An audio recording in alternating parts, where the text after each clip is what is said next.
Iyo hay dhaxamsi yaray han walaalaha aan xaw ka dhacay bariyaan maarag kow oo miyadan ogeynba maxay no waa kiintu xamar isku tagay shahaatay oo deetana maxaa deetana niyo 7 sano xariga ku xukmay miskiinka oo kaala imika ma tawxiid kala soo xidhaya hay waa war ma ogida ka war soo caalanka Soomaaliland shahaadadu kuma taalo ajaayib rabbi war ma haysin niyo tiirada ducaaladu maashiga hayeen ilka xasid ma garanaysa kow iyana deelka kalbad laga soo guray yaa waaniyada wax kala ka hadlaysa caleemahan geedka akhtarka Soomaalikiis oo caleemaha geedkana sala wada adoo xamar joogida geed akhtarada sawir ku gasho labada lugood laga fadhiisin oo sabab sawda akhtarku caalanka Soomaaliland kuma jiro qaalu inna lillahi wa inna ilayhi raaji'uun meel la geedihi war wax kala soo dhaafo biyaha caad la cabbo maarata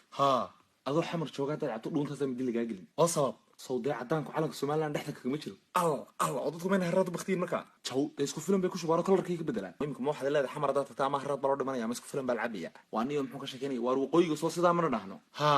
adoo xamar joogada dad faraaf fiiqdo labada gacmood waa laga gooy oo de waayay laakiin saas maxay dhabaysaa baw war soo sidana dhaqan waqooyi ma hadda